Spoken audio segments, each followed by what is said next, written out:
el coloquio. Buenas, buenas tardes a todos, sean todos bienvenidos a este ciclo, otra conferencia más interesante al respecto de este ciclo sobre los nuevos pilares de la psicología clínica y de la salud. Como les había explicado, de repente la idea de que retomemos ahora a nuestros alumnos, estos alumnos destacados que han estado pues construyendo un camino que ya los veíamos ahí desde estudiantes que iban generando algo, tenían algo que aportar y que ya después, no mucho tiempo, 5, 6, 7, 8 años de repente, salidos, queremos saber qué están haciendo, dónde están, qué es lo que han estado elaborando y tenemos recorridos muy interesantes, hemos tenido experiencias muy interesantes y en esta ocasión no va a ser la excepción porque tenemos otro de estos pilares de la psicología donde puedo decirlo claramente, el trabajo que hicimos con su tesis, pues tomó trabajo, tomó tiempo, fue una responsabilidad que él quiso asumir y que el resultado me parece que superó las expectativas de todos nosotros. Bueno, Pablo, yo, su directora de tesis, quedamos asombrados por el nivel que había alcanzado. Y es más, lo dijimos en no sé si se lo dijimos a él o lo debatimos en el jurado cuando estábamos haciendo la deliberación. Daba la impresión de que por todo ese trabajo que había hecho ya tenía como el nivel de maestría y eso que había sido una tesis de nivel licenciatura. Entonces, fue algo muy interesante. Nos presentó una serie de reflexiones que en este caso me parece que son vigentes y son necesarias para estos tiempos, para ir repensando entonces, pues realmente la psicología está funcionando, no está funcionando, seguimos con esta onda de diagnostiquemos y bueno, veamos qué pasó con lo del COVID. La verdad es que probablemente el COVID nos hizo mostrar que mucha de la psicología pues parece que necesita repensarse. Y por eso tenemos que empezar a hablar, me parece, sobre crítica, pero también sobre utopía, porque la utopía es un elemento, me parece, fundamental para establecer en este caso un horizonte. En este sentido, entonces, les voy a presentar al licenciado Mauricio Emilio Vargas Sosa. Él nos va a presentar la conferencia Pensamiento crítico y pensamiento utópico para repensar la psicología. Es algo que me parece que nos va a ser importante, ¿no? Todos nos ponemos a reflexionar sobre, nos queremos quedar obviamente sobre lo que nos dicen que puede hacer la psicología, pero ¿por qué no pensar sobre aquello que no ha sido pensado de la psicología? Entonces, desde ahí me parece que será un punto de vista, un análisis importante que tenemos que empezar a retomar. Y aquí en este caso, Mau, me parece que es el experto que nos va a poder iluminar en este sentido. Voy a presentarlo brevemente. Mauricio es egresado de la licenciatura en Psicología por la Facultad de Psicología de la UNAM, graduado a partir del trabajo multidisciplinario de tesis Lógica de la mentalidad utópica, una aproximación dialéctica a la psicología de la utopía. Me estoy acordando ahorita de lo que describía cómo era, Pablo, tu tesis, que al principio era difícil, pesada, la empiezas a leer un poquito como debajo del agua, pero ya una vez que te empiezas a meter en lo que estás discutiendo ahí, de repente se hace súper interesantísima, muy reflexiva, muy pues cuestionadora. Entonces, pues yo creo que incluso las mismas preguntas que te hicimos en ese momento partían de estas cuestiones que la misma lectura nos dio. Entonces me estaba acordando de esa parte. Durante su formación realizó estudios de intercambio en la Universidad de Helsinki, Finlandia. Prestó su servicio social como asistente de investigación en el Instituto de Investigaciones sobre la Universidad de la Educación ISUE y fue profesor adjunto por la materia Paradigmas psicoeducativos contemporáneos. Posteriormente se ha dedicado a su vocación al ámbito escolar mediante la docencia distinta en materias de primaria y secundaria. Pues bienvenido, Mau. Un gusto tenerte aquí y pues adelante, tu micrófono. Sí, ok, ya se escucha bien, ¿verdad? Ok. Bueno, Trujillo, muchísimas gracias por esta oportunidad. También a aquellas curiosos de acercarse aquí a mirar lo que les voy a compartir, que como básicamente, como les platicó Trujillo, hice un trabajo, digamos, apasionado de tesis. Me entregué por completo en el momento en el que la hice. Y bueno, como acaba de hacer mención el profesor Trujillo, en la práctica lo que respecta a mí, lo que más me gusta o lo que me parece más interesante es la cuestión educativa. Sin embargo, de la mano con la práctica educativa, algo que he resaltado en mis intereses intelectuales es la cuestión teórica, la cuestión meramente reflexiva, la cuestión multidisciplinaria entre la psicología social, la sociología del conocimiento, la teoría social.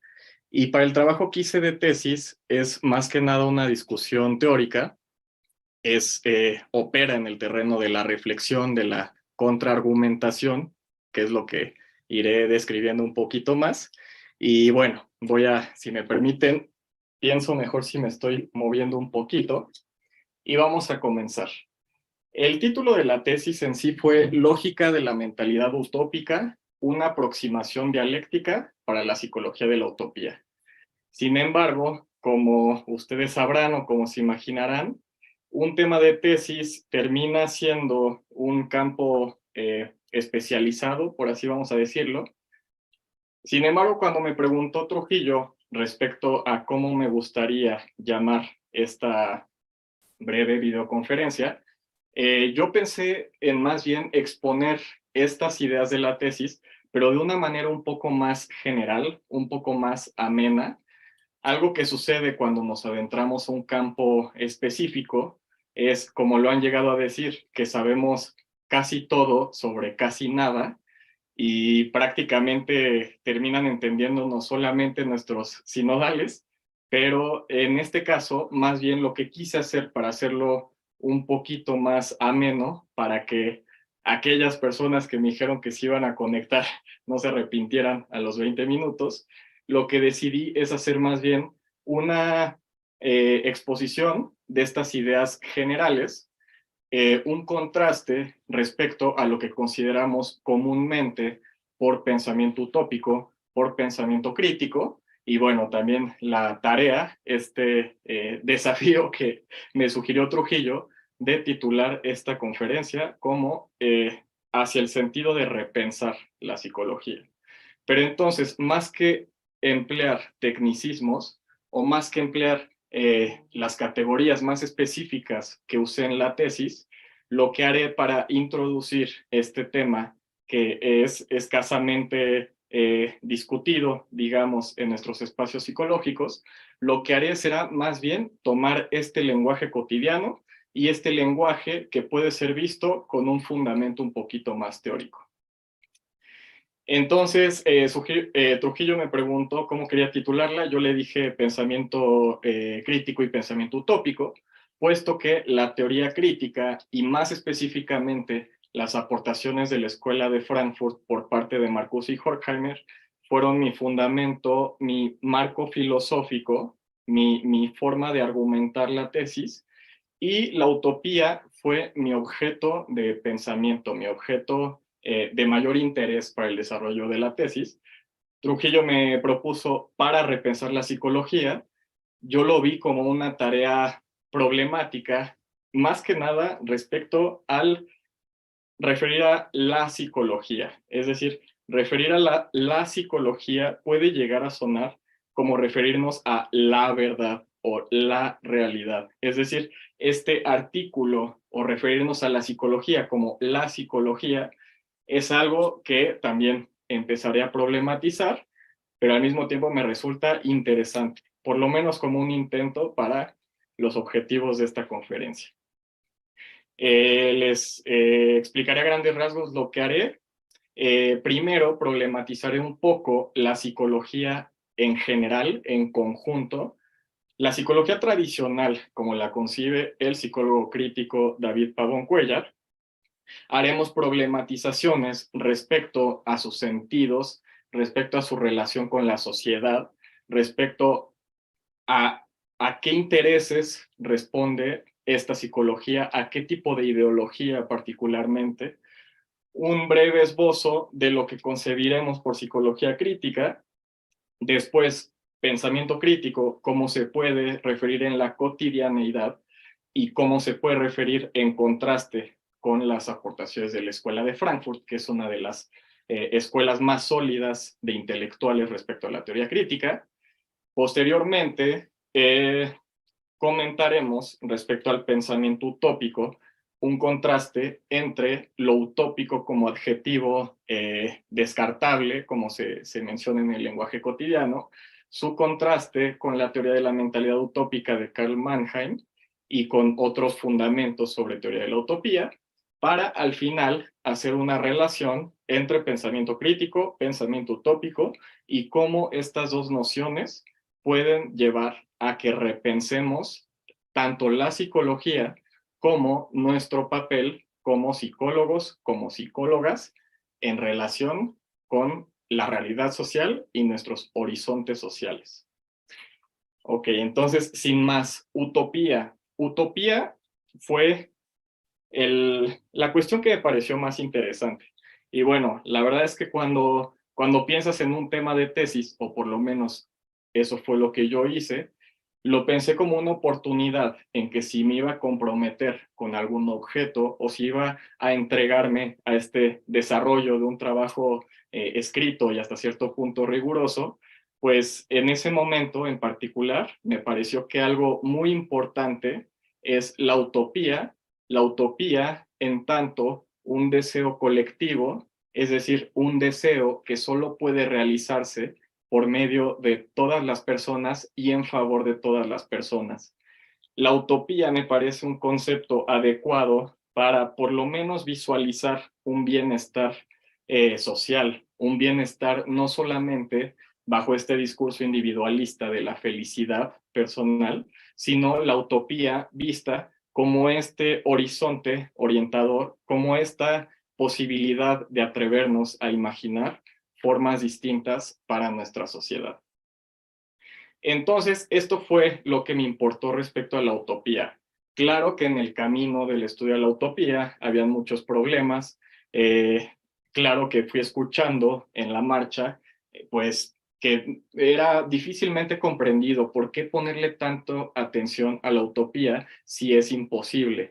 Sin embargo, esto lo podría responder la socióloga Ruth Levitas, quien desarrolla teoría de la utopía, y cuando a ella le dicen que es imposible, ella responde, más imposible es mantener nuestra sociedad en el mismo sentido como lo hemos llevado hasta ahora. Es decir, parece que no hacemos más que reproducir estas relaciones de miseria, de penuria, de una depredación ambiental que parece que a lo que va a llegar es a un precipicio, y bueno, una generalización de cuestiones de opresión, en el que el horizonte social resulta algo problemático.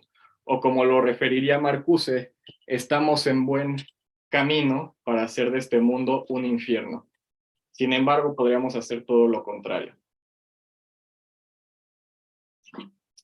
En pocas palabras, problematizar la utopía es una oportunidad para problematizar los horizontes históricos. Y vamos a relacionarlo hasta cierto punto con, digamos, nuestra época, estos tiempos contemporáneos. Si hablamos de horizontes sociales, necesariamente estamos hablando también de un devenir histórico. Es decir, un horizonte es aquello que se mira a lo lejos. Con un horizonte social podríamos referirnos a hacia dónde parece que está caminando la sociedad o qué sentido es el que está tomando. Para hacer más interesante esto, hay quienes refieren a que después de la caída del muro de Berlín llegamos a un final de la historia.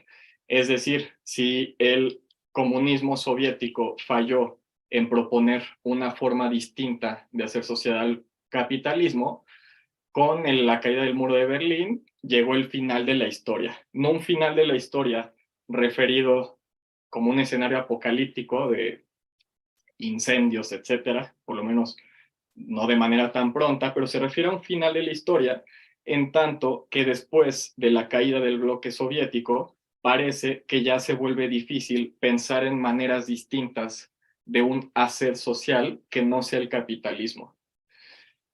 Pero bueno, hablar de un final de la historia significaría también de antemano que ya no tendríamos más posibilidades para idear, para discutir y dialogar maneras distintas y mejores de vivir en comunidad. Otro problema a lo que se ha referido actualmente es a una era del vacío, a una sociedad que parece congelada en sus sentidos. Parece que el sentido de vida se ha reducido al sentido de éxito individual, que tiene una carga muy fuerte a partir del consumo, de la acumulación de bienes, etcétera. Pero también resulta problemático algo que se dice mucho y que también nos lleva al problema de si la psicología está evolucionando. Y esto es que si miramos las estadísticas crecientes de depresión a nivel global, se dice que hoy en día está en el top 5 de las patologías globales más importantes de enfermedades que provocan inhabilitación en las personas, y la tendencia es que en los siguientes años esto siga creciendo. Este problema nos hace repensar si la psicología está evolucionando como disciplina. El hecho de que haya una masificación de depresión, de suicidios, también nos hace reconsiderar si a lo que tenemos que atender es a individuo por individuo, o por otro lado, si más bien habríamos de voltear la mirada hacia sentidos colectivos, hacia un sentido de vida distinto que no se base en el mero, en este éxito individual. Eh, que de hecho también tiene una gran carga ideológica, por medio de una cosmovisión completa que favorece a los medios de producción vigentes, que es el caso del neoliberalismo, por ejemplo. Eh, por lo tanto, ya hablamos un poco de problemas en nuestro tiempo, esta cuestión del fin de la historia, esta cuestión de una carencia de sentido, de una depresión, de suicidios masivos.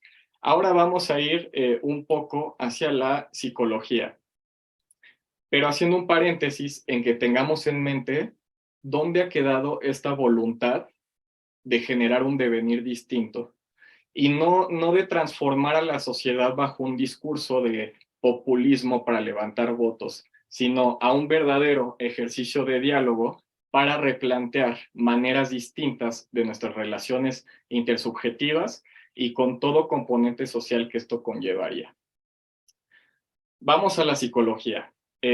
La psicología, cuando una estudiante de psicología va avanzando en la carrera, nos, nos ha ocurrido a muchas personas que quizás en el primer semestre teníamos una definición sobre qué es psicología, pero en la medida en la que vamos estudiando más, tomando optativas de distintas áreas, enfocando nuestro objeto de estudio y al mismo tiempo empapándonos de distintas perspectivas, caemos en la paradoja que mientras más estudiamos la psicología, más difícil nos es sostener una definición sobre qué es psicología. Y de hecho, más aún, o por lo menos en mi caso, me pondría en contra de que se pretenda una definición unívoca y universal de qué es la psicología. Quizás al principio llegamos a, claro, vamos viendo las definiciones oficiales, ciencia que estudia el comportamiento y los procesos cognitivos. Sin embargo, vamos reproblematizando estas definiciones y parece que a lo que llegamos es que en sí no hay una definición concreta, única, de lo que es la psicología, y si así lo es, como lo problematizaría David Pavón, estaría sujeta, sería un dispositivo que concentraría la esencia de la ideología vigente. Lo que vamos a referirnos para criticar a la psicología o para repensarla es a lo que concibe David Pavón Cuéllar como psicología tradicional. Entonces, solamente valía la pena hacer esta aclaración de que no asumimos una psicología universal, no creemos en una definición única de lo que es la psicología. Sin embargo, para efectos de esta conferencia, vamos a usar lo que se refiere a David Pavón como una psicología tradicional. Esta psicología tradicional parece que ha despolitizado el papel de la psicología y más adelante comentaremos cómo también se ha psicologizado la política. Pero bueno, retomando el punto de psicología tradicional, una psicología tradicional que asume que la sociedad como la conocemos pareciera que es un entorno natural, un entorno duro, inalterable, que ya no puede ser modificado y cuyo papel de la psicología es intervenir para adaptar a los individuos a este corpus social, por así decirlo, a esta manera en la que hacemos sociedad o funciona la sociedad hoy en día. Vemos entonces un rol funcional, un rol adaptativo, en la cual en vez de cuestionar si la psicología realmente satisface la plenitud de los ideales humanos hoy en día, a lo que se enfoca, como lo refiere este teórico, es a un papel de funcionalismo y de adaptación, como si la sociedad fuera un entorno de la naturaleza en donde ya no tuviéramos más posibilidad de adaptar a los individuos a este entorno. Este tipo de psicología llega a ser problematizado también de distintas ramas. Retomaremos a Mannheim porque es a quien tomamos de fundamento central para la teoría de la utopía. Mannheim también escribía sobre psicología social a mediados del siglo pasado. Él se refería a que una psicología basada en esta mecanización, este funcionalismo carente de cualidades de contenido psíquico en sí mismo, es pues una psicología sin una psique. También, por ejemplo, Hugo Semmelmann, un epistemólogo, refería a que la psicología, con sus ambiciones de ciencia dura, lo que ha hecho es una producción de pura tecnología intelectual, es decir, una manera de generar conocimiento, de apuntar como disciplina a un conocimiento que es meramente instrumental, por así decirlo, una disciplina que nutre una ingeniería social, pero que es eficiente en lo inmediato, pero que parece que ha dejado a un lado esta cualidad de levantar la vista hacia la historia, hacia el devenir histórico, hacia las cualidades éticas, políticas que conforman una comprensión completa del ser humano y por lo tanto también problematiza, de hecho lo dice retomando a Heidegger, que este tipo de concepciones de lo humano refieren a que el ser se ha caído, a que ya no hay un sentido en el ámbito de las ciencias humanas. También llega a problematizarse esta psicología tradicional, como por ejemplo David Pavón, a quien ya mencionamos. Él se refiere a este problema de solamente intentar cambiar al individuo para no cambiar a la sociedad, lo que es como en un momento histórico en donde se necesita una manera de reformar a la sociedad, parece que se hacen puras micro revoluciones en cada individuo, como parches para poner en una gran maquinaria que está que no está funcionando en su mejor forma o que podría funcionar mejor. La psicología crítica que propone este teórico no es un antipsicologismo, es decir, la finalidad de estos argumentos no es la de destruir o desechar o descartar la psicología en sí. La psicología crítica es más bien una relación crítica de la psicología consigo misma. Es una crítica inmanente de como psicólogos, como psicólogas, criticar a la propia psicología desde una visión dialéctica de superación. Es decir, las críticas a la psicología son en favor de la propia psicología, son para la superación de este campo de conocimientos. Como lo llama este teórico, es un autodiagnóstico de la psicología hacia sí misma y de qué manera esta disciplina perpetúa una patología social, por ejemplo. Este autor refiere a que a partir del individualismo que impulsa la psicología, porque también tiene que ver con que se niega que el individualismo sea una esencia, una naturaleza, más bien es una forma cultural, una forma de cosmovisión, una forma ideológica particular y una psicología que individualiza la comprensión humana, lo que hace es nutrir, pues, esta concepción particular que es en sí ideológica, no natural, sino más bien que tiene intereses, que está inserto en un sistema de creencias y valores que favorecen ciertas relaciones, por ejemplo, de producción, que hoy en día, como hemos visto y como se critica, reproducen la miseria. La psicología, de acuerdo con este autor, es parte del aparato ideológico, es, por decirlo en un lenguaje orwelliano, es la policía del pensamiento que mantiene este sistema de ideas que sostienen la estructura del orden social vigente. Y por lo tanto, ¿cuáles son estas interrogantes que más rescatamos de la psicología crítica? Aquí vale hacer un paréntesis. La psicología crítica tampoco tiene una sola vertiente. La psicología crítica es sumamente amplia y, como lo llegaba a referir Fernández Cristlev, lo único que une a las distintas corrientes de la psicología crítica es aquello de lo que se separan, que es esta psicología tradicional y hegemónica. Vamos a enfocarnos en 3 interrogantes. Por ejemplo, la de su concepción positivista.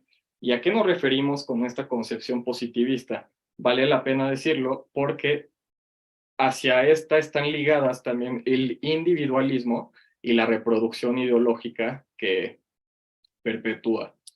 Con positivismo nos referimos a esta cuestión descriptiva, funcional de los mecanismos, este análisis de causalidades de aquello que es tangible y observable, y que por lo tanto parece más sencillo referir al individuo en tanto que es concreto, en tanto que es medible, y cuyas relaciones para estudiarse pueden ser, caben en este modelo epistemológico. Por lo tanto, se critica también que este individualismo es considerado, pues, fragmentario y reduccionista de una complejidad humana. Es decir, para comprender lo humano se necesita de lo histórico, de lo social, de lo político, de lo cultural, y nutrir esta percepción de que lo humano es simplemente el individuo y aquello que es tangible en el individuo es una manera de fragmentar.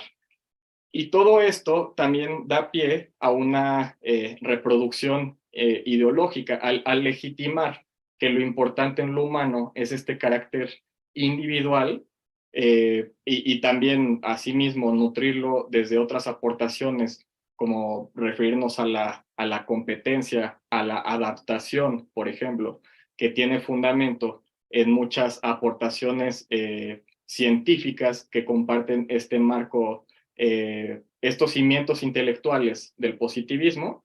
Pues es por ello que tiene una relación tanto la concepción individualista como el fundamento positivista en relación con la reproducción ideológica.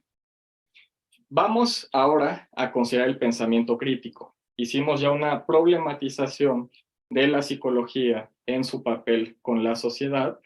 Ahora vamos a resaltar un poco respecto al pensamiento crítico.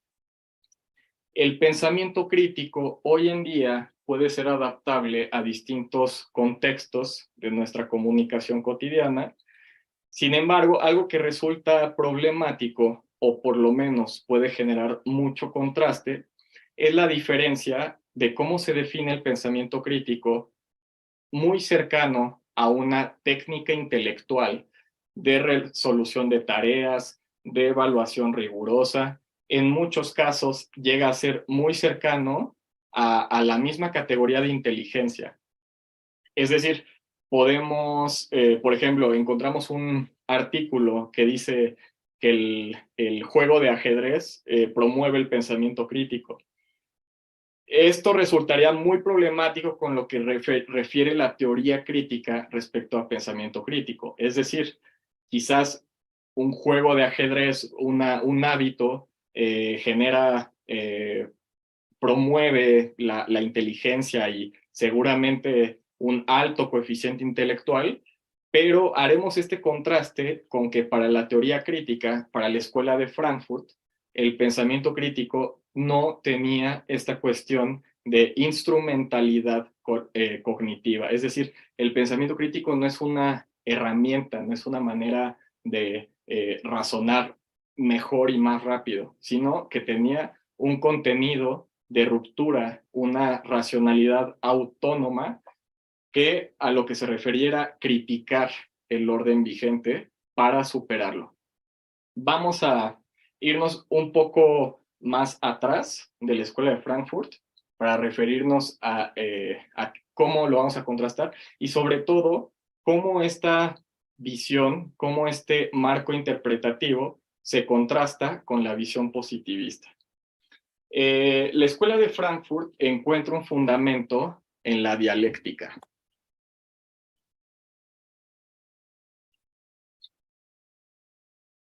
¿Y qué significa dialéctica? La dialéctica es una noción filosófica, digamos, integral respecto a una ontología, epistemología, axiología particular. La dialéctica asume una realidad en cambio continuo. La dialéctica refiere a que la naturaleza, la historia, la conciencia es mutable y transitoria a partir del despliegue de la negación de sí misma. Esto puede ser mejor entendido con la metáfora que se hace que en el crecimiento de una planta, la flor niega a la semilla y el fruto niega a la flor. Es decir, la dialéctica se refiere a la negación como una fuerza motriz que impulsa al desarrollo. En la dialéctica se consideran las ideas desde el aspecto en el que las ideas chocan con la realidad y las ideas promueven que la realidad corresponda a las ideas. La dialéctica, por lo tanto, opera en este terreno de la reflexión, de llegar a una verdad a partir de la contraposición argumentativa. Como lo refería Platón, la contradicción estimula el alma a la reflexión. La dialéctica también se mira a partir de esta forma de tesis, antítesis, síntesis, que a muchos filósofos no les gusta llamarle así, pero es una manera fácil de comprender. Hegel, por ejemplo, refería más bien a una afirmación, una negación y una negación de la negación. La afirmación, por ejemplo, de una identidad establecida, la negación de una apariencia cuestionada y la negación de la negación como una composición de una diferencia propuesta. Es decir, es un desarrollo que parte de los contrarios, que asume una realidad en movimiento a partir de los opuestos. La escuela de Frankfurt, particularmente, solían ser un grupo de intelectuales que empleaban la filosofía como una manera de crítica social. La escuela de Frankfurt era un grupo multidisciplinario, por así decirlo, permeado por influencia de Weber, de Marx y de Freud, en donde a lo que se dedicaban, por hacer una generalización, es a subrayar las contradicciones de la dominación, de las relaciones de poder y de la irracionalidad presente en su sistema social presente. Se refería a una patología social que podía hacerse consciente a partir de la teoría crítica. Es decir, es como si fuera por poner la metáfora, poner a la sociedad en un diván y a partir de la teoría denunciar, subrayar, cuestionar aquellas cuestiones indeseables, irracionales, una refutación valórica hacia el tiempo presente.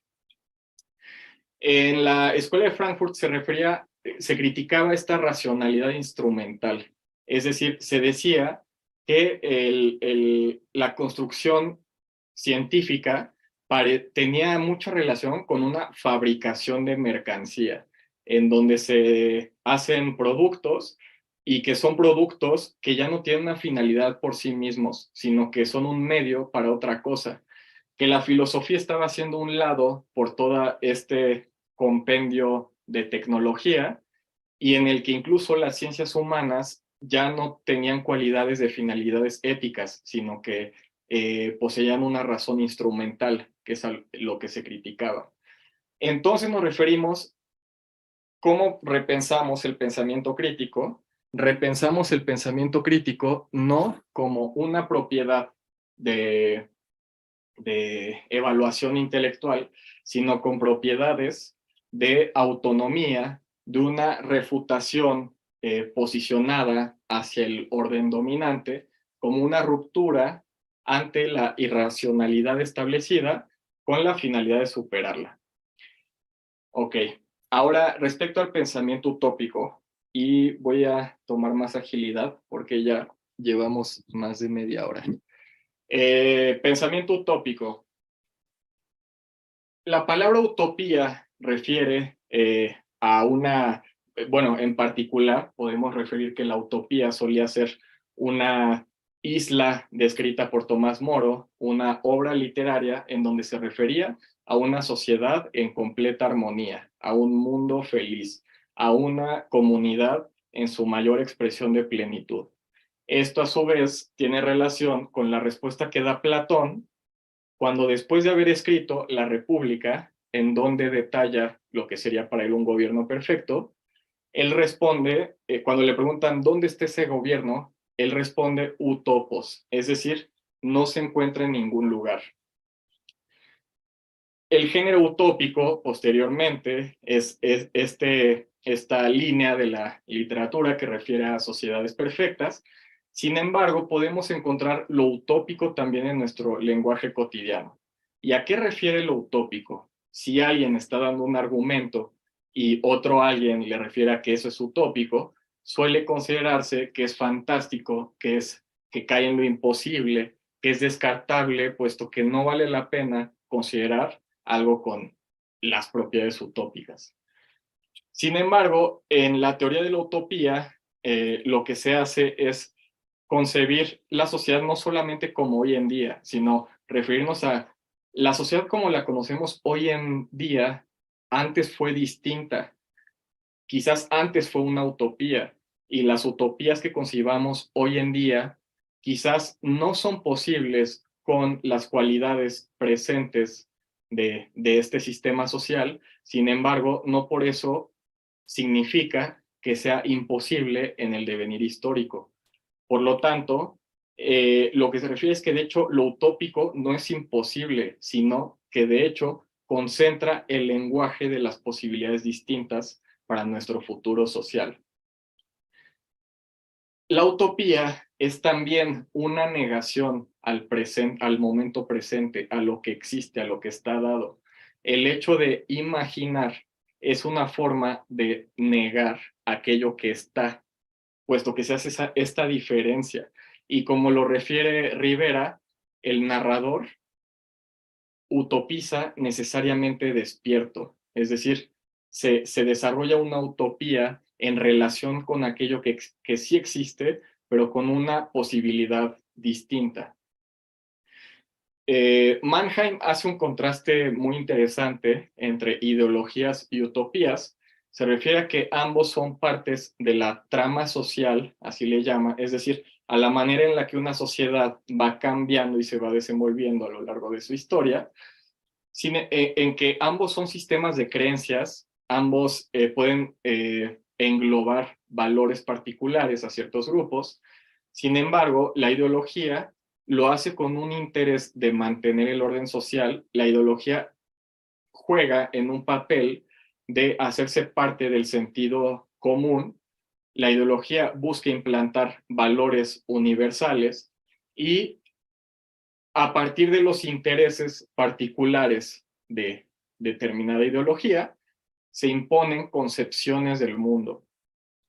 Althusser, por ejemplo, refería a distintos aparatos ideológicos del Estado, a lo cual Pavón refiere a que la psicología hoy en día juega como parte de estos dispositivos ideológicos.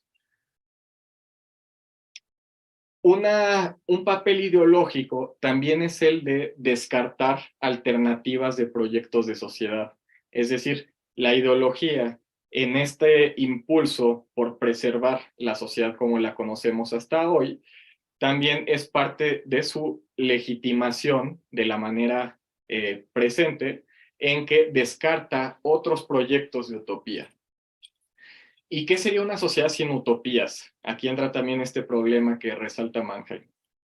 Una sociedad sin utopías sería la imposibilidad de poder pensar en alternativas distintas para nuestra sociedad. Un momento que careciera por completo de esta mentalidad utópica sería, como lo llama, una completa cosificación del ser humano, en tanto a que ya no tendría una voluntad por una diferencia. Ya no, las ideas tendrían un completo ajuste hacia la realidad hasta el punto en el que dejarían de haber ideas. Se describe esta posibilidad dramática, por así decirlo. Pero lo hace para defender el papel del sentido utópico. Es decir, si ya no fuéramos capaces de pensar en utopías, entonces el orden presente se volvería absoluto, quedaría petrificado en que la manera que hacemos sociedad hoy en día, así se quedaría de manera permanente. Y esto es curioso porque a los utopistas se les llega a criticar de querer encerrar a la humanidad en un círculo de hierro, pero de hecho el sentido utópico es todo lo contrario. Esto podría considerarse como una utopía absoluta, y de hecho, por ejemplo, se puede decir de personajes como Hitler, que él era un utopista y quería encadenar a la humanidad en su modelo de sociedad perfecto. Sin embargo, a lo que nos referimos como sentido utópico es a todo lo contrario, es esta tensión entre ideas y realidad para mover, para cambiar la situación social. De hecho, se le dice al sentido utópico como el espíritu mismo de la subversión en el imaginario social. El pensamiento utópico es entonces la facultad de comprender que nuestro mundo siempre podría llegar a ser distinto de lo que es. Es esta capacidad para imaginar posibilidades distintas, proyectar otras alternativas, de manera que podamos reorientar nuestra vida en sociedad. Ok, entonces, ¿cuál es la relación entre pensamiento crítico y pensamiento utópico? Y para hacer esta relación, voy a referir a esta forma dialéctica en la cual a partir de una posición se hace una oposición y se desarrolla una composición. Claro, retomando un poco de lo que referimos por dialéctica, un segundo.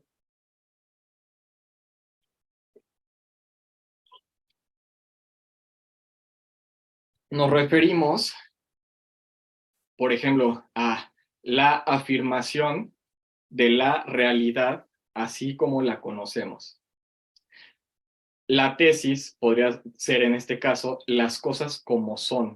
Es decir, A es A, por ejemplo, una copia de aquello que está, que es el papel de la teoría desde una psicología tradicional.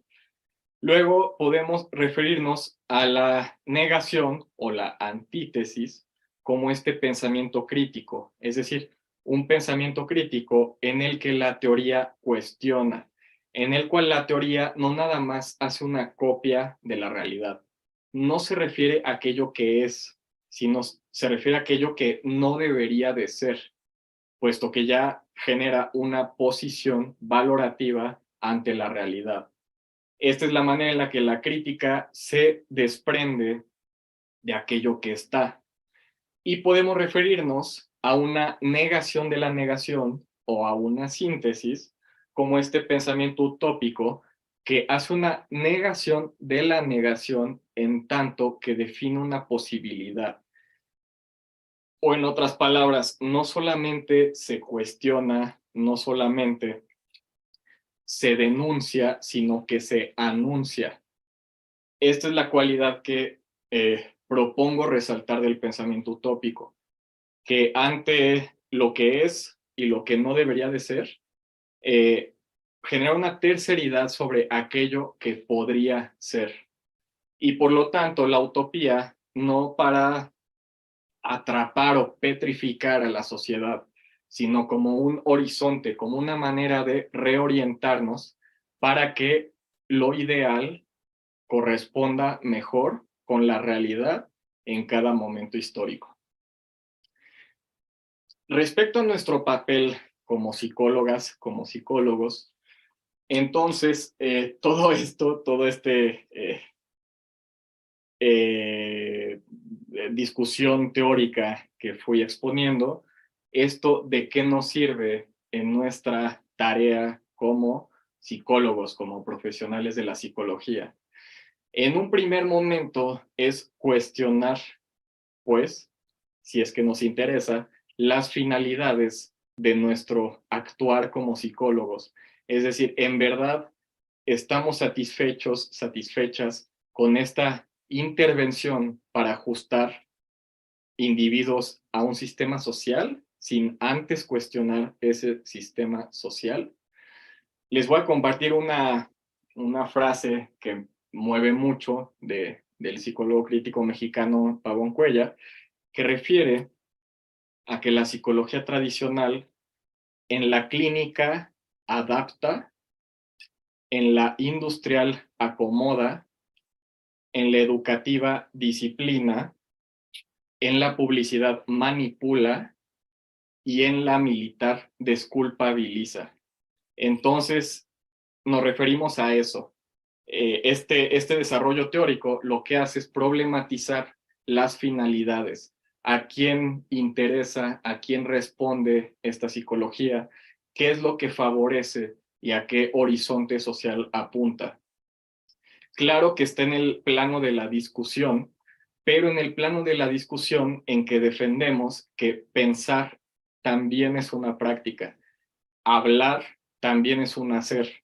Es decir, un diálogo en el que definamos un rumbo hacia el cual actuar, porque de lo contrario, si no tenemos un rumbo claro, si no estamos apuntando nuestra brújula a ningún lugar, podemos caer en lo que podríamos llamar como un activismo acrítico, es decir, poner las manos a la obra por el simple hecho, la misma motivación de poner las manos a la obra, pero sin un horizonte definido, y es lo que estamos problematizando.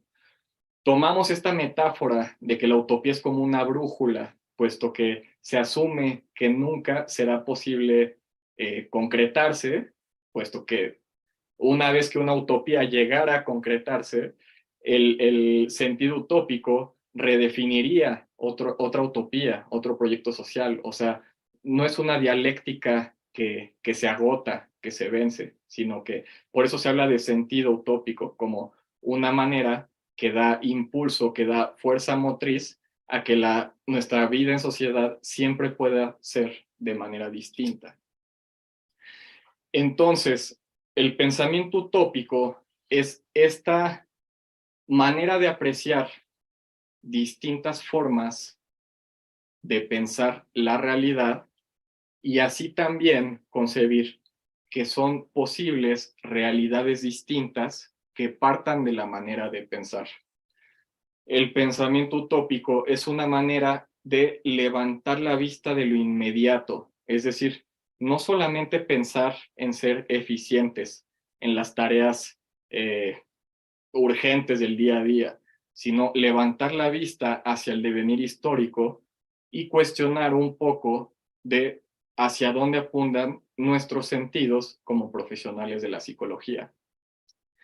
Para terminar, les daré unas recomendaciones. Si les interesa la cuestión de la psicología crítica, tanto para criticar a la psicología como con esta finalidad de superar sus márgenes, superar estos límites que se implantan en una psicología tradicional, les sugiero, a ver si se ve bien, Psicología Crítica de David Pavón Cuéllar. Y si quieren profundizar en una teoría psicosocial de la utopía, el cual me parecería más adecuado es el de Ideología y Utopía, Introducción a la Sociología del Conocimiento de Karl Mannheim. Claro que se refiere a una sociología del conocimiento, sin embargo, pues a nadie nos es extraño que la psicología se nutre de manera interdisciplinaria. Y vamos a cerrar esta videoconferencia con una frase de Eduardo Galeano, que es precisamente el fragmento con el que cerré mi tesis, que dice: ella está en el horizonte. Me acerco 2 pasos, ella se aleja 2 pasos. Camino 10 pasos y el horizonte se recorre 10 pasos más allá. Por mucho que yo camine, nunca la alcanzaré. ¿Para qué sirve entonces la utopía? Para eso sirve, para caminar.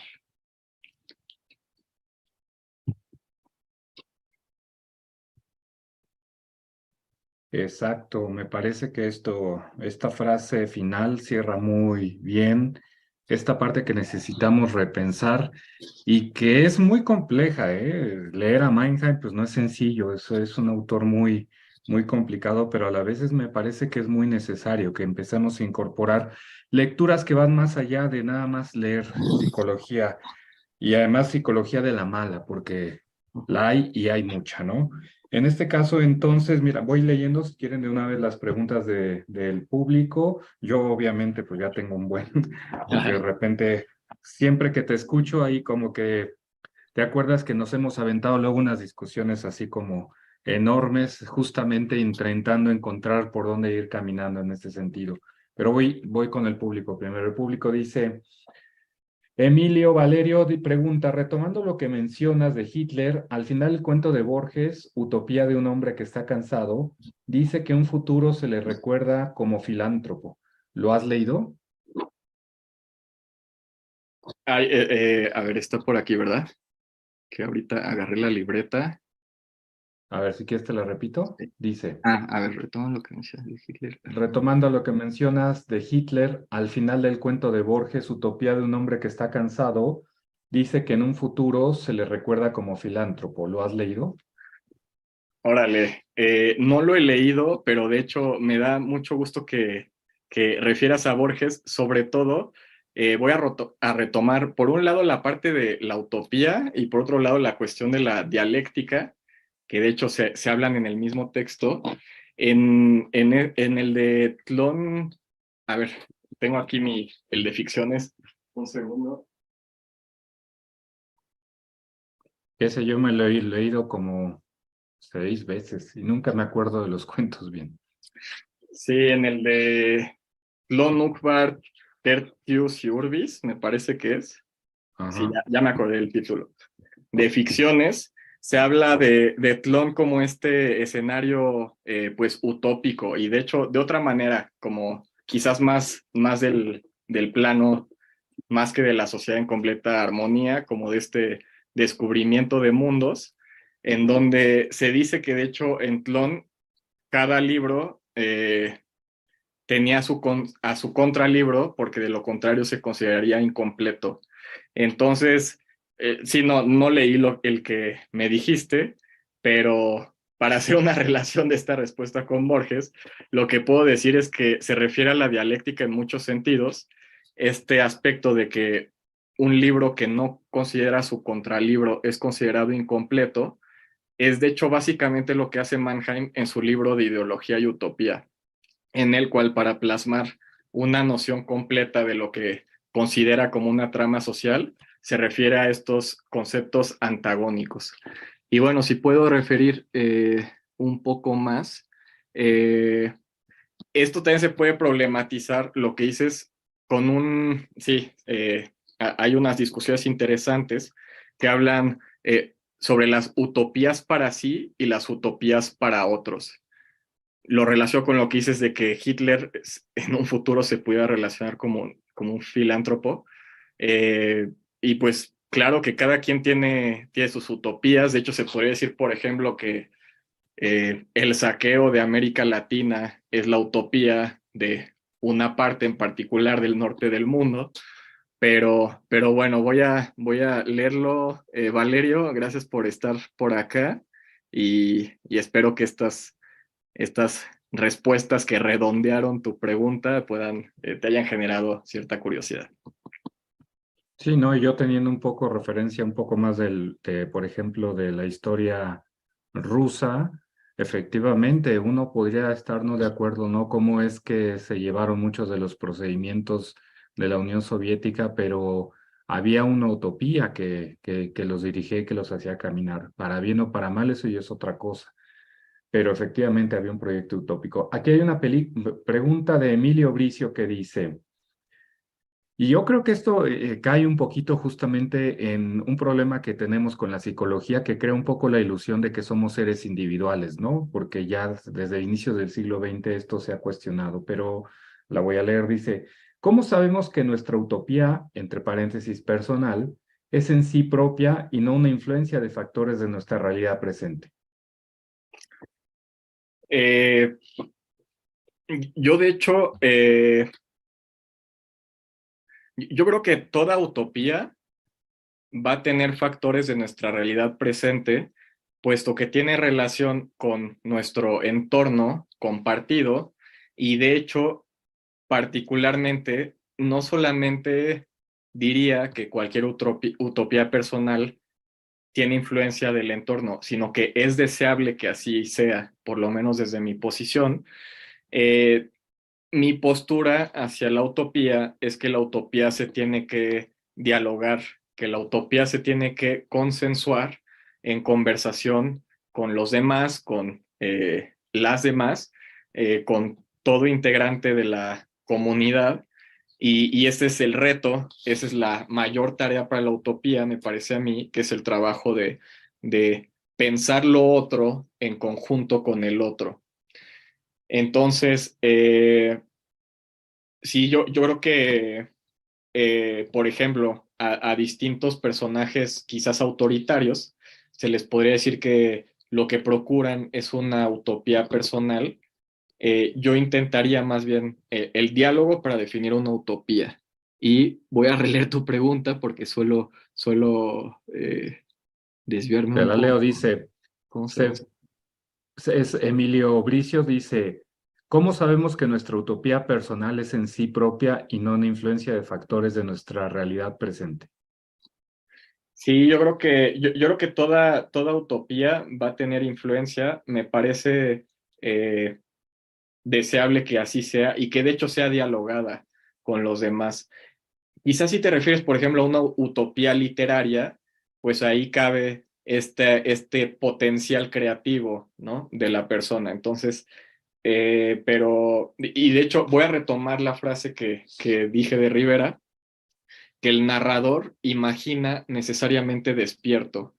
Y con esto lo interpreto como que el que desarrolla una utopía lo hace en relación con su entorno, con su presente histórico, para definir una manera de una sociedad en armonía.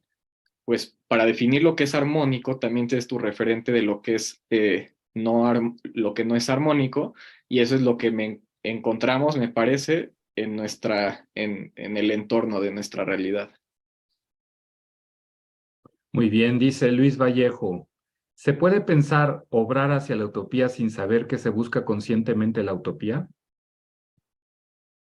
A ver, voy a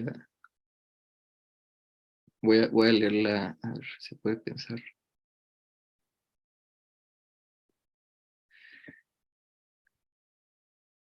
Mm, Se hace una muy buena pregunta. Eh, a mí lo que me parece bonito, rescatable del sentido utópico, por así decirlo, es esta cuestión de intentar la utopía, es decir, de repensar y de actuar en favor de la utopía.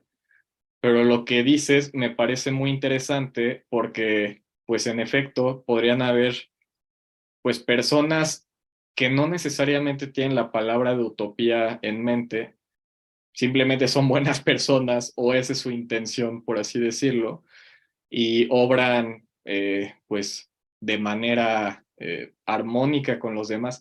La verdad es que no lo había pensado y me parece interesante plantearlo así. Muy bien, hay otra pregunta más adelante de él mismo que dice, ¿cualquier acción que luche contra la opresión o que busque mejorar las condiciones del ser humano es utópica? Ok, este,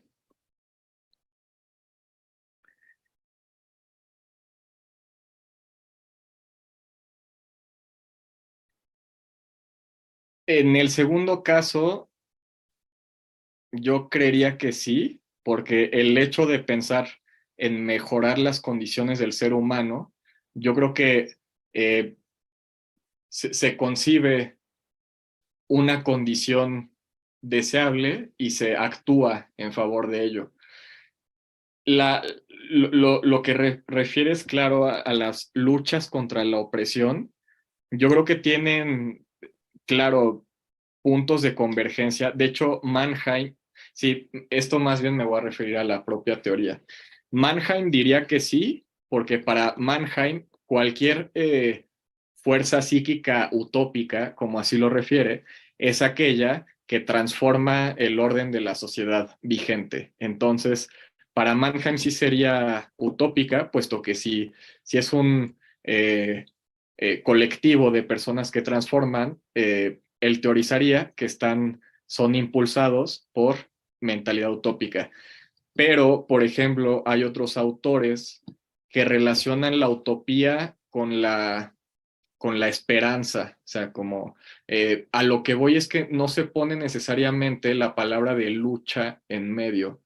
Esta lucha yo sé que ocurre y que, bueno, esta confrontación contra la opresión ocurre y es necesaria en la vida social, pero pues hay autores en donde no necesariamente hablan de una lucha en cuanto tal, y entonces ahí sí dependería de lo que consideres por utópico. Eh,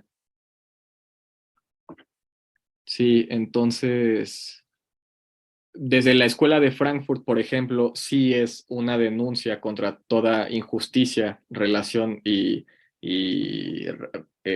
dominación opresiva, pero sí, a lo único que me atrevería, que es lo que hice, es a referir a teorías, puesto que yo no podría dar una respuesta personal sobre eso. Muy bien, ahora va aquí de estas que tenían el pool. Fíjate, hay un texto de Pablo, es en realidad una entrevista que me da pie justamente, fue una de las primeras, digamos, reflexiones de las que me acordé cuando revisaba tu tesis. Y decía, así la psicología que se hace de este lado, del sur, tiene que aspirar a ser más parte de la cultura que de la academia y de la ciencia. Por eso, si uno es coherente, no puede decir que la psicología sirve para trabajar o para conseguir empleo. Sirve para estar más contentos, para lo que sirve la cultura. Poca cosa.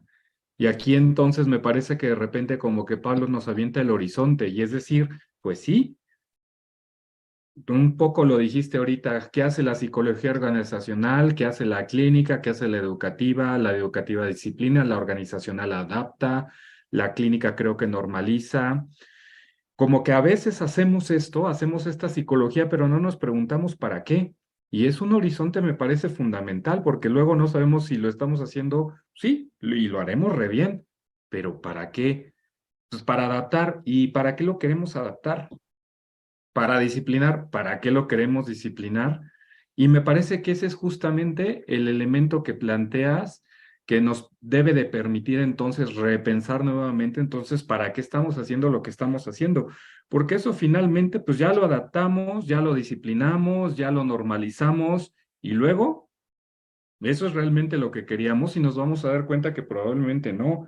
Entonces, yo no sé si en ese sentido de esta pregunta del para qué, yo te preguntaría a ti en este caso, este, pues, por ejemplo, después de pandemia, después de 20 años, ya estamos en el siglo XXI y tenemos 22 años del siglo XXI. ¿Tú podrías decir que cuál es el saldo de la psicología en este caso? ¿Estamos a deber?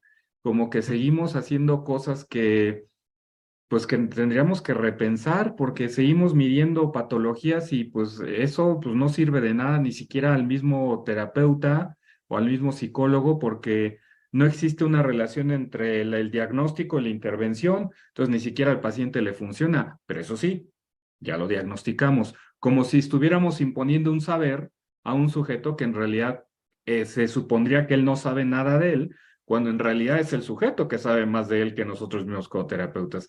Entonces ahí desde el horizonte de la psicología clínica, pues hay una falla tremenda porque nos negamos a reflexionar que nuestro saber en realidad es una imposición de un saber probablemente incluso ideológico. Bueno, no, no probablemente, ideológico. Ahí está el famoso libro de Néstor Brownstein y Frida Sal de Psicología, Ideología y Ciencia, ¿no? Que ya tiene como 50 años y pues lástima que recientemente falleció Néstor Brownstein, pero por ahí va justamente esta dimensión reflexiva, ¿no? Lo utópico tendría que ser entonces ese horizonte que nos haga salir de esta ideología. Entonces la pregunta para ti sería, ¿cuál es el saldo de la psicología hoy en día, ya en el siglo XX, ya metidos en el siglo XXI, perdón, pero parece que estamos todavía atrapados en el siglo XX y una cuestión importante que también incluso en el examen te lo preguntaba y yo lo vuelvo a repreguntar porque quiero ver qué tanto lo has trabajado y elaborado. ¿Cómo te imaginas entonces esa psicología posible? Haz de cuenta que ahora pensemos en un temario, en una nueva facultad de psicología. ¿Cómo debería de ser, cuál debería de ser esta reflexión desde repensar una psicología diferente que vaya más allá de, en este sentido, pues adaptar a la gente, que vaya más allá de normalizarlos y que más bien, como dice Pablo Fernández, pues si no sirve para estar más contentos, pues no sirve para nada. ¿Cómo se te ocurre? Claro, a ver. eh, sí, y estoy de acuerdo. Para contestar a la pregunta de cuál es el saldo de la psicología en estos últimos 20 años de este siglo, pues yo creo que es del cero hacia el negativo. Diré por qué. Yo creo que la finalidad de la psicología, más allá de adaptar, intervenir para adaptar al individuo a que sea funcional a una normalidad social, yo creo que el espíritu, por así decirlo, la esencia, la eh, razón de ser de la psicología, pues habría de ser para no definir felicidad o utopía, por lo menos reducir el sufrimiento del ser humano, por así decirlo, ¿no? En términos generales, yo creo que esa debería de ser la razón de ser. Y vemos esta cuestión eh, problemática de la masificación de suicidios, de depresión, y también yo creo que a lo que habríamos de ir considerando cómo repensar la psicología, cómo hacer una nueva psicología. En primera instancia, yo creo que es asumir, no sé si dije esta frase de Michael Billig, que dice que las ciencias humanas no son como la carroza y el automóvil, es decir, no es como un periodo histórico anterior. incompleto y uno más reciente y más pleno, más completo. Eh, Como hemos visto en aquello que corresponde a lo humano, seguimos, y es deseable que sigamos discutiendo con ideas antiguas, con referentes éticos, filosóficos, y no sé si un error es que como psicólogos hemos pensado que nuestro campo de comprensión es similar al de ciencias duras, ciencias exactas o más de un ámbito en favor de las ciencias naturales. También había otra frase que creo que nutre este problema. Lo que referimos por ciencia, yo creo que también es algo que tenemos que reproblematizar, porque lo que es ciencia parece que ya fuera como el Dios de hoy en día, el Dios que referiría a Nietzsche, por ejemplo, de la verdad absoluta, y también repensar la ciencia, y de hecho, aprovechando que mencioné a Nietzsche, él se refería a que la distinción característica del siglo XIX no es la victoria de la ciencia, sino la victoria del método científico sobre las ciencias. Y entonces yo creo que por un lado, pues eso, replantear nuestra razón de ser, es adaptar, es hacer caer en esta funcionalidad o en efecto en repensar para reducir el sufrimiento humano.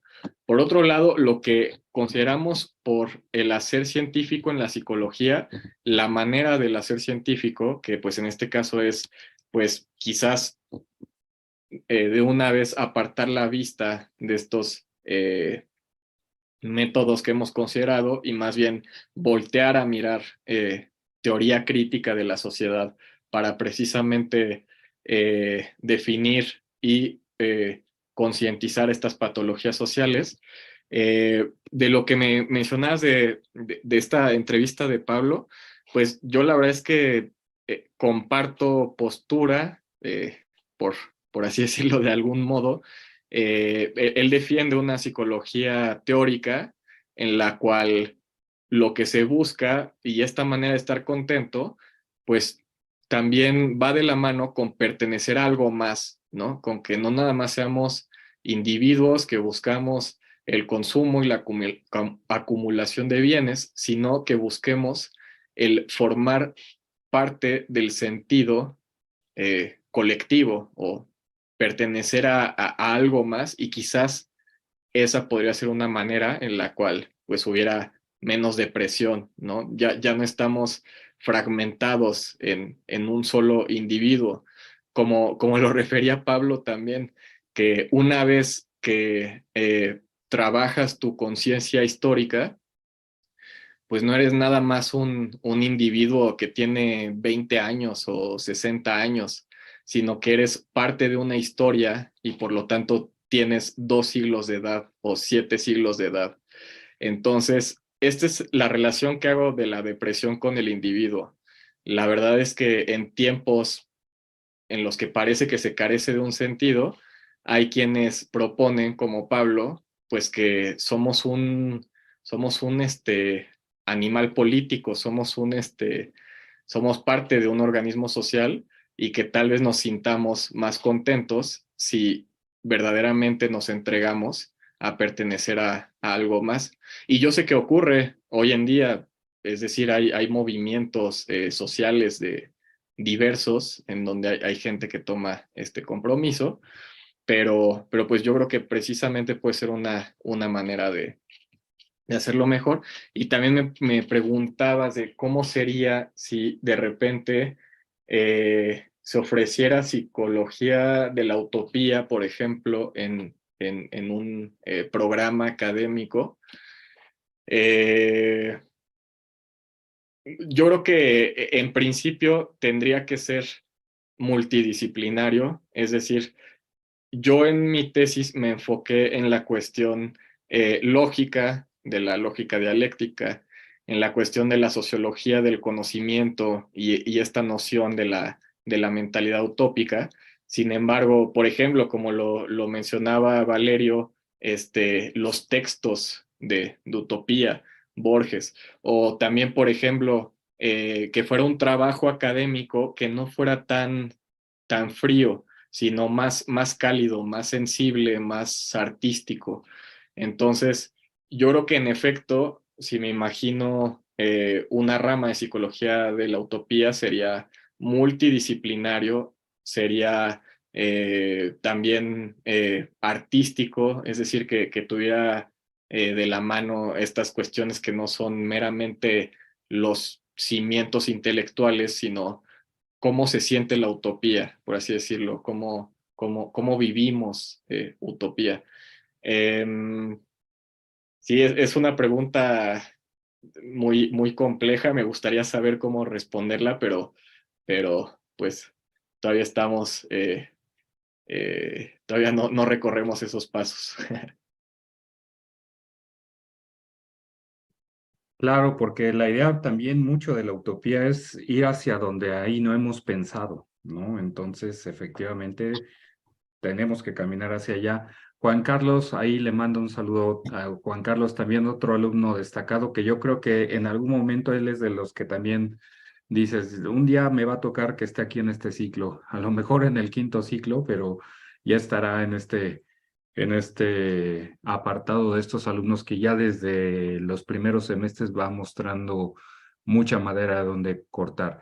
Dice Juan Carlos, desde que el profesor Ricardo, o sea, yo, nos hacía esta pregunta sobre repensar la psicología y hacia dónde vamos, encuentro algo pesimista de mi parte, una desesperanza. Esto al considerar lo mal que vamos orientados, por ejemplo, desde la formación del psicólogo, el cambio en la psicología clínica, ya lo decía Pablo, es un ejemplo. ¿Qué nos podrías decir a los desesperanzados al respecto con el pensamiento utópico de manera más burda? ¿Crees que se pueda motivar a mirar hacia el futuro cuando el presente pinta como pinta? Y yo nada más agregaría esto, pues es que bien lo decía Hegel, el conocimiento surge en el ocaso.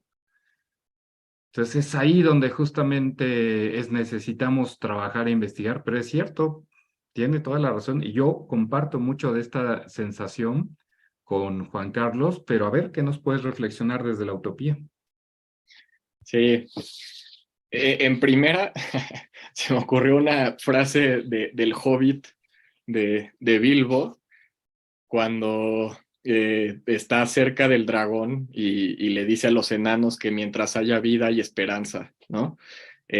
Claro, esto va a sonar cursi, tal vez por así decirlo, pero yo creo que, y de hecho, yo creo que en muchos casos la mirada utópica o la mirada esperanzadora eh, es como quizás esa última espina que tocas cuando estás en el pozo más profundo, quizás, tal vez en el momento en el que la desesperanza nos envuelve, pues es cuando dices, bueno, ¿qué sentido de vida me queda? Y yo creo que también el apropiarnos de este sentido utópico es en todo momento, sabemos que la utopía nunca llega o que las condiciones de nuestra vida quizás nunca vayan a, a, a vivirse como podemos imaginar un paraíso, pero el simple hecho del intento, es decir, esto de ¿para qué sirve la utopía? Sirve para caminar, pues yo creo que ya es una manera estética de vivir la vida, o sea, simplemente saber que de aquí a que moramos nuestro, nuestra intención es en favor de la utopía, de esta posibilidad de un convivir pues más bonito, más armónico, pues yo creo que es una manera de... A ver, voy a releer la pregunta. Eh,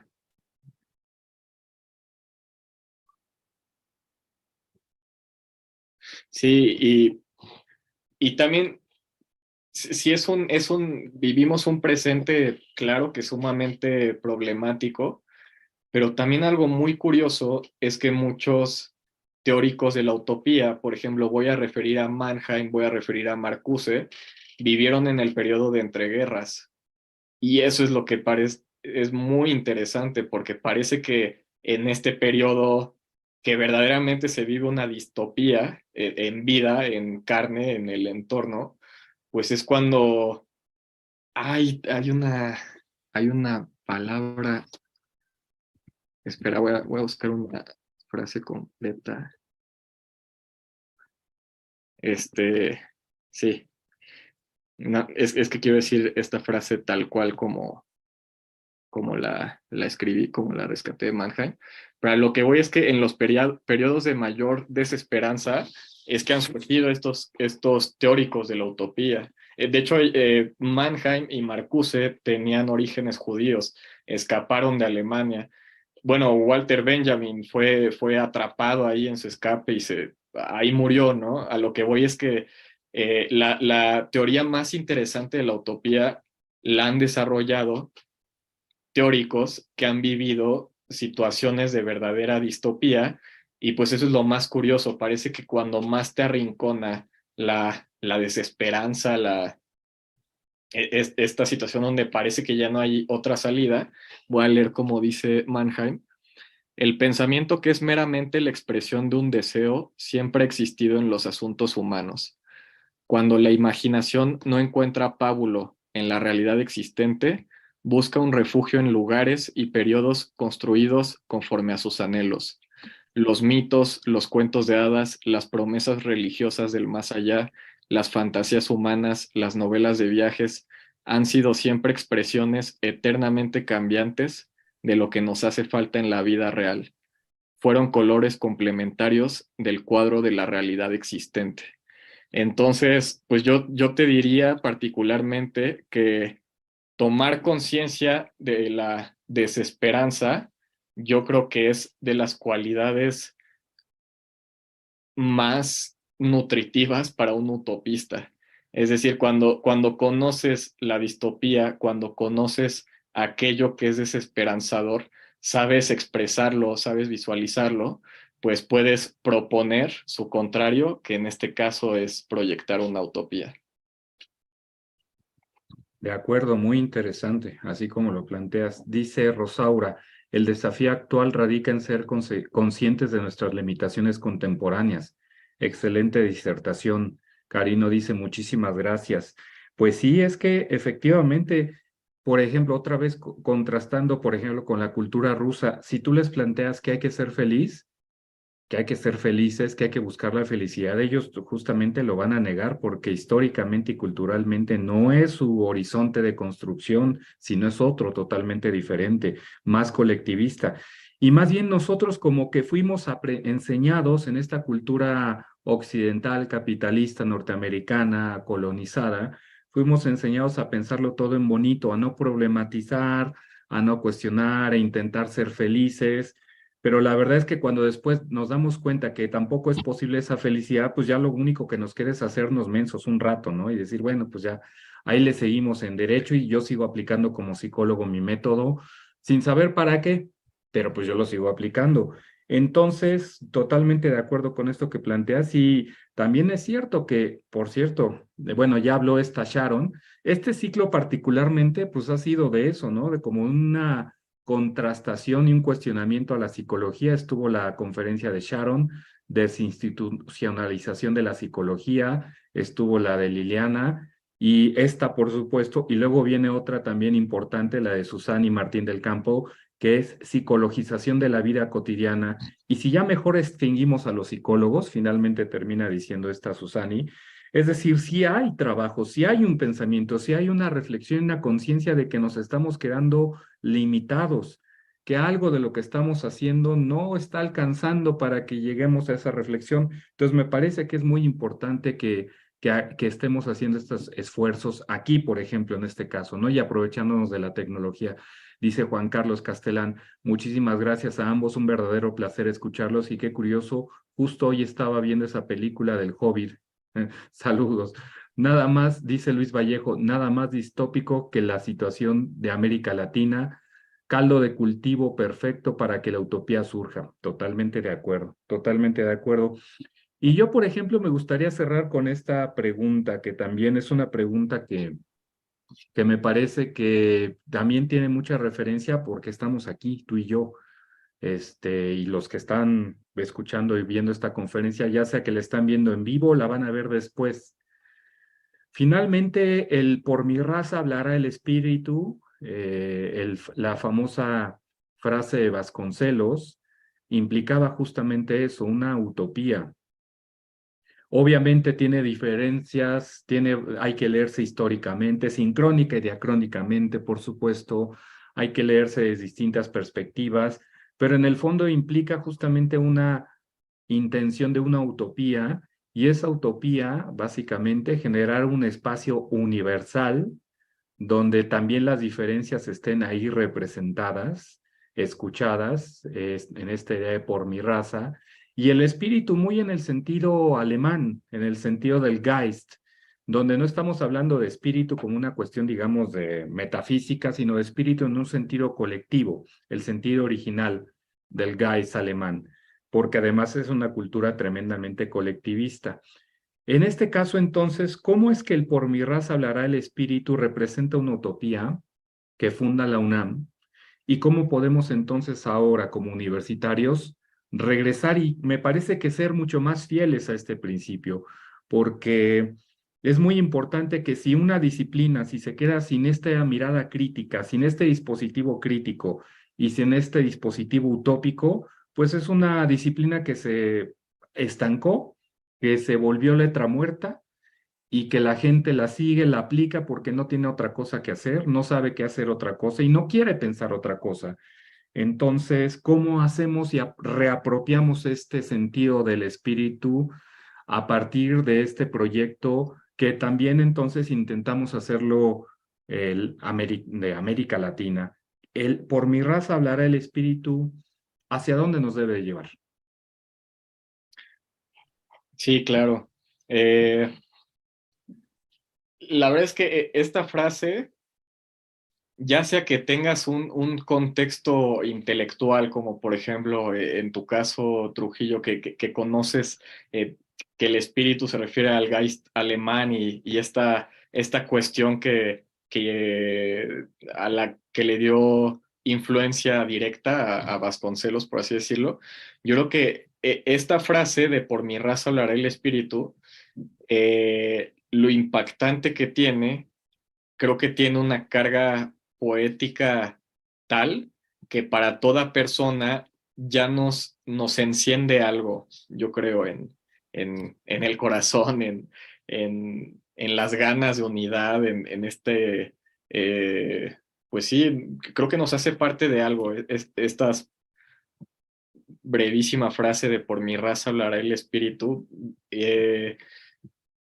Yo la interpreto también como en favor de un localismo que en particular el localismo me parece fundamental para un diálogo en favor de la utopía.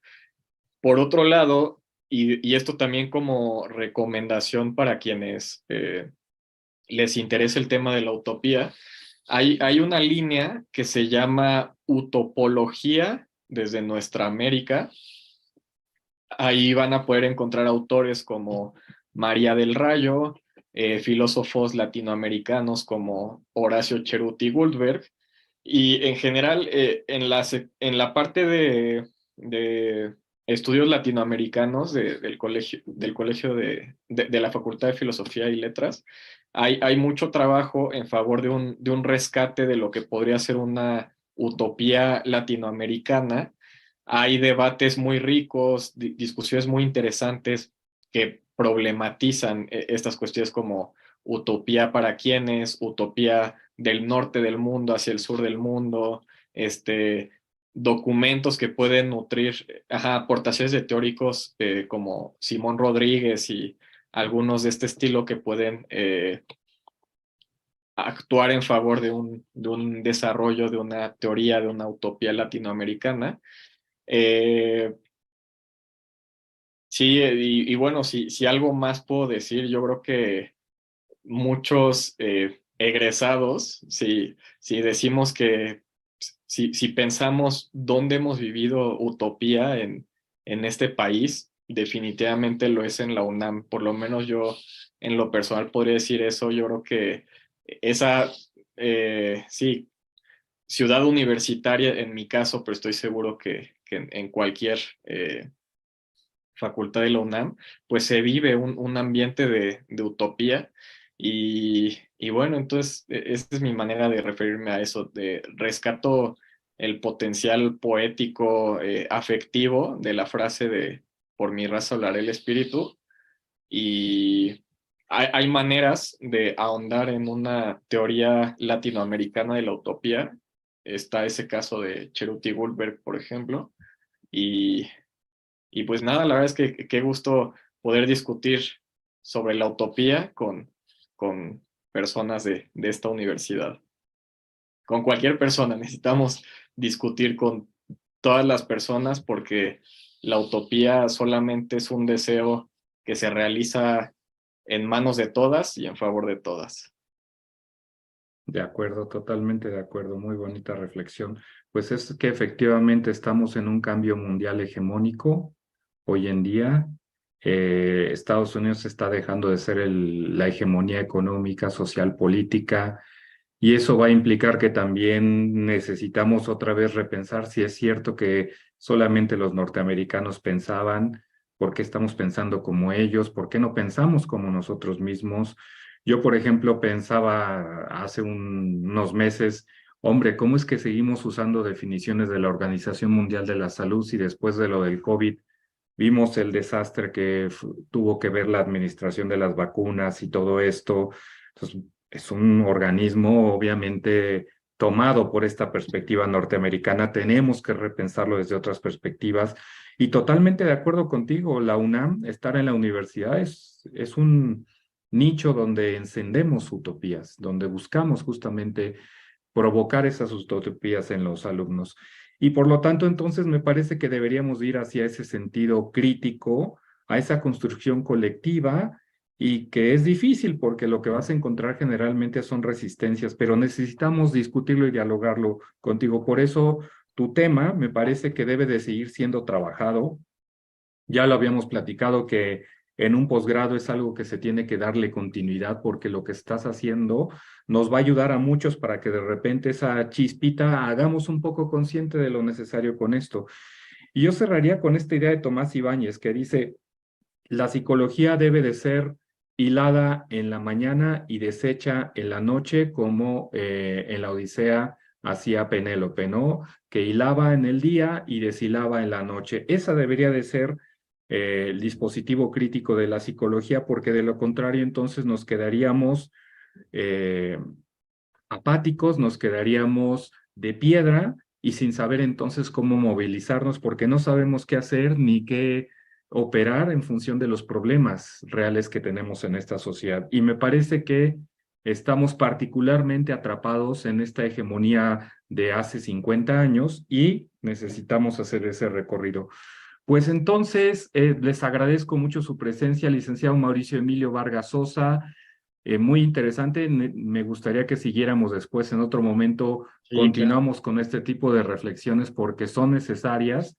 Les digo yo que ustedes en este ciclo particular, los 4 ponentes son ponentes que van a intentar hacernos empujar un poquito más allá, hacer que de repente tiremos un poquito más ese horizonte y frente a ese horizonte, como bien citaste ahorita Galeano, pues ese horizonte que nos sirva para seguir caminando hacia allá, ¿no? Y no necesariamente para alcanzarlo, pero para seguir caminando, porque se me hace que estamos detenidos desde hace rato y no nos hemos dado cuenta.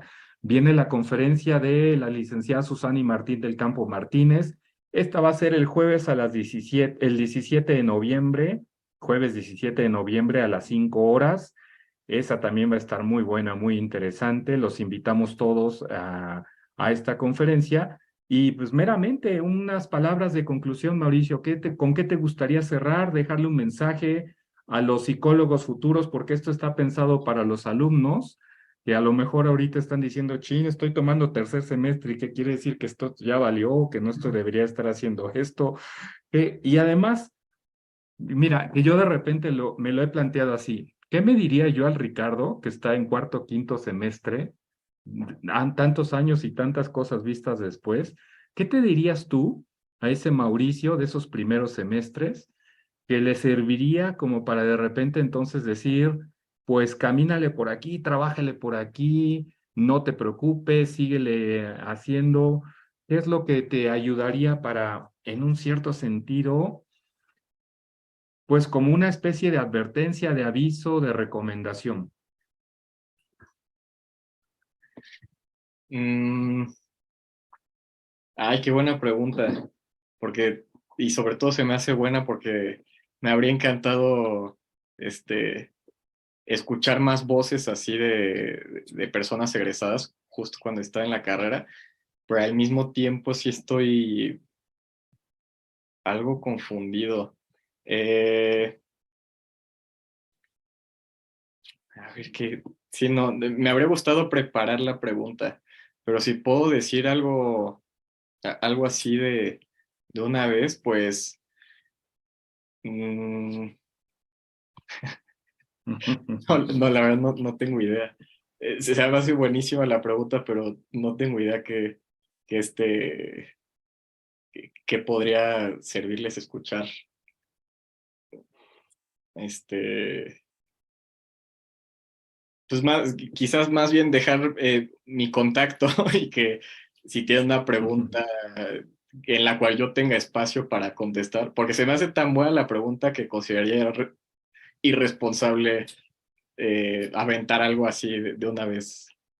Pero, Ay, pero qué bueno que me lo dices porque fíjate, Cero decía, ¿cuándo serán las otras conferencias y dónde puedo encontrar más información? Bueno, no, por ahí había un comentario justamente de cómo contactarte, o a lo sí, mejor igual era en el y otro chat. Si puedes dejar a lo mejor efectivamente tu contacto, tus medios de contacto y las personas interesadas, pues ya con gusto se pondrán en contacto. Por ahí vi el comentario. a ver, acá pongo. Sí, en lo que les puedo ayudar, les ayudo. Nada más, esta pregunta en general, no sé si ya se me vació el coco ahorita, pero no se me ocurrió que me gustaría saber a mí si fuera un estudiante por parte de un... Ah, bueno, les puedo platicar un poco de mis satisfacciones y mis sufrimientos en mi proceso particular de tesis. Eso tal vez sí es algo que pueda ayudar a alguien. Yo en mi tema de tesis estuve muy motivado por el hecho de hacer aquello que para mí en lo personal pudiera llegar a ser interesante y hasta cierto punto quizás trascendente. Hice el intento y fue mucho tiempo. La verdad es que eh, requiere mucho tiempo y una entrega completa. La verdad es que vale mucho la pena clavarte y verte inmerso por entero a aquello que consideras valioso para aportar a la psicología o a los demás. Entonces, pues esta es una respuesta más bien para aquellos quienes tienen un... Bueno, yo en quinto semestre, bueno, tal vez apenas empezaba con el tema de la utopía, pero sí, si tienen un tema que les apasiona y que quieren hacer un trabajo de tesis, pues de un compromiso mayor, por así decirlo, o sea, realmente azotarse con el tema y aventarse al tobogán, pues yo creo que les diría que van a sufrir mucho. La verdad es que se sufre mucho un trabajo de tesis en lo que se busca algo que es más allá de un trámite académico, pero a final de cuentas se siente muy bonito. Por ejemplo, esto de estarles compartiendo un poco del recorrido que hice, la verdad es que vale la pena, se sufre mucho, pero vale la pena que se avienten a hacer un trabajo que consideren importante y apasionante. Y bueno, también de hecho, por otro lado, yo creo que vale la pena porque, pues por otro lado, eh, pues sí, y sobre todo problematizando tanto la psicología, pues, ¿qué, ¿para qué vale la pena estudiar psicología si no es para aventarnos y empaparnos de aquello que consideramos, pues, nuestra manera de reducir el sufrimiento de la humanidad, ¿no? Sí, no sé si eso es útil, pero sí a los que se quieran aventarse a hacer algo apasionante, les va a tocar un dolor, sí, la verdad es que indudable les va a doler, indudablemente les va a doler, pero también genera muchas satisfacciones, por lo menos personales. Y yo agregaría un horizonte en el cual yo creo que de otra manera no podrías haber llegado, porque como lo decíamos, tu nivel de reflexión y de conocimiento ya lo percibíamos en el examen muy superior al nivel de licenciatura. Entonces, de repente vimos que ese esfuerzo, por supuesto que produjo resultados y pues nosotros, pues nos encantó de repente escucharte en esa disertación de tesis y pues esperamos, estamos al pendiente ahora que viene, ¿no? Ya vendrá un artículo, ya vendrá un libro, ya vendrá algo por ahí que nos permite entonces darle continuidad a esta reflexión. Así como David Pavón Cuellar se fue por lo crítico, tú podrías ser a lo mejor el teórico de la psicología utópica, ¿por qué no? Ahí están los elementos. Y por supuesto hay dolor, pero también es cierto que hay material con qué, ¿no? Sí, pues muchísimas gracias, Trujillo. La verdad es que sí, esta oportunidad se agradece mucho de poder compartir a un público más amplio el tema de tesis, porque también fue eso, ¿no? Un trabajo de años y que por lo menos ya compartes a 5 personas que son tus sinodales, pero poderlo compartirlo a un poco más de personas, pues es algo que también, pues uno piensa que valió la pena todo este trabajo hecho. Y gracias a todas y todos los y las curiosas que hicieron la vuelta por acá y cualquier cosa, ahí está mi contacto y en lo que les pueda ayudar será un gusto. Sí, por supuesto. Entonces, pues agradecemos mucho al licenciado Mauricio Emilio Vargas Sosa. Seguiremos pendiente de lo que esté trabajando. Les recuerdo que está en esta conferencia que viene el 17 de noviembre a las 5 de la tarde, Psicologización de la vida cotidiana, y si ya mejor nos extinguimos los psicólogos, a esta Susani le volé la frase de a la psicología le hace falta calle y por algo lo dice, ¿no? También me parece que es otra de esas voces que de repente necesitamos escuchar, que empezaron como alumnas y ahorita yo creo que ya nos están enseñando a todos nosotros que estamos de este otro lado.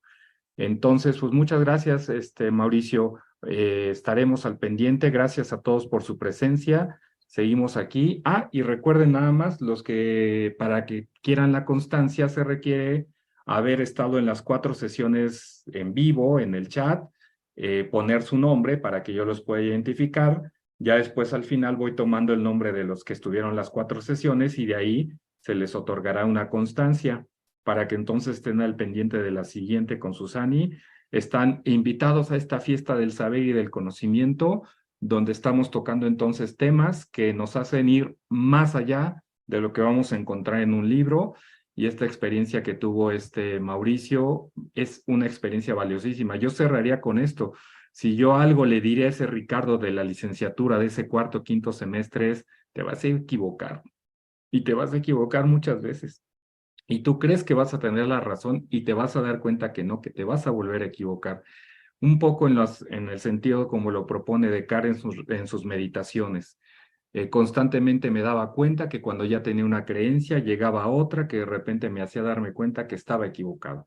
Y así sucesivamente. Y pues vamos a seguir equivocándonos. Los invito a todos a que sigamos equivocándonos, pero ahora con una conciencia que es diferente, porque eso te permite entonces hacerlo con ética y con la intención justamente, como bien dice Mao, pues ir sobre ese malestar y, como dice Pablo, pues si la psicología, ¿para qué es? Si no sirve para estar más contentos, que es para lo que sirve la cultura, entonces no sirve para nada.